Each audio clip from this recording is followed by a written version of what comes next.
According to the National Hurricane Center, Hurricane Julia made landfall in Nicaragua early on Sunday morning as a Category 1 hurricane. At 8 a.m., the system was 60 miles west-northwest of Bluefields, Nicaragua, moving west at a speed of 16 miles per hour, with maximum sustained winds of 75 miles per hour. Julia has a hurricane wind range of 30 miles and a tropical storm wind range of 80 miles. Florida is not anticipated to be affected. In addition to Nicaragua, from Laguna de Perlas to Puerto Cabezas, hurricane warnings are in place for the Colombian islands of San Andres, Providencia, and Santa Catalina.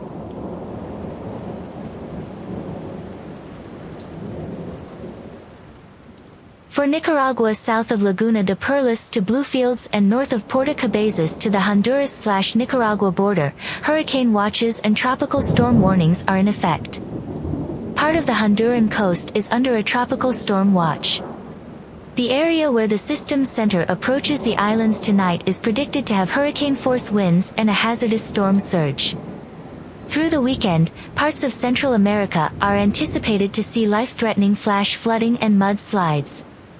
On Sunday, the system is anticipated to make landfall in Nicaragua.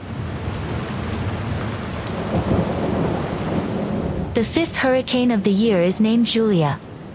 According to the NHC, models are in agreement that Julia will intensify to a maximum sustained wind speed of 85 miles per hour before possibly making landfall along San Andres, Nicaragua, early on Sunday.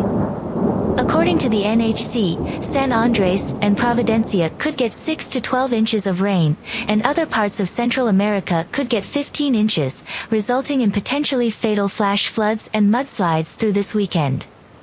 On San Andres, Providencia, and Santa Catalina Islands, the storm surge from Julia could cause water levels to rise up to 2 to 4 feet above normal tide levels along the immediate coast in areas with onshore winds.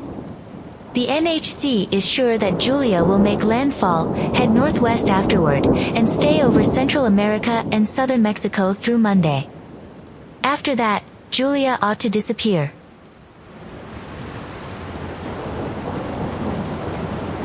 Nine named storms have formed so far in the 2022 hurricane season, and a further tropical depression spun up and dissipated as Ian hit Florida. The most recent tropical depression is known as TD-12 because the NHC also monitored a different potential cyclone that never developed into a depression. The season got off to a slow start with a tranquil July and August, but since September 1st, when 4 hurricanes, including Fiona and Ian in the previous 2 weeks, emerged, the season has ramped up the pace. The National Oceanic and Atmospheric Administration forecasted that the season will produce more storms than usual, with 14 to 21 named storms. On average, there are 14. Within the warning region, tropical storm conditions are anticipated starting this afternoon through Monday morning over the Pacific coasts of Nicaragua, Honduras, and El Salvador.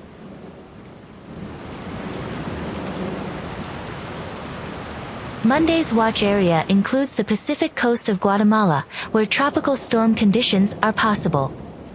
The coast of Central America, as well as Jamaica, Providencia, and San Andres, are seeing swells caused by Julia. These swells could result in dangerous surf and rip current conditions. 5 to 10 inches in Nicaragua and El Salvador, with an isolated 15 inches. 3 to 6 inches, isolated 10 inches, in Honduras, Belize, northern Guatemala, and the Tehuantepec Isthmus in Mexico. Additional 2 to 4 inches, isolated 12-inch storm totals in San Andres, Providencia, and western Panama. 4 to 8 inches in southern Guatemala and Costa Rica, occasional 12 inches. This precipitation may result in mudslides and flash floods that might be fatal. Early this week, flash flooding is predicted to occur throughout Mexico's Isthmus of Tehuantepec. According to Guillermo Gonzalez, director of Nicaragua's disaster response system, residents of coastal districts at high risk had already been evacuated by Saturday midday. According to the Army, it sent aid to Bluefields and Laguna de Perlas to be distributed to 118 makeshift shelters.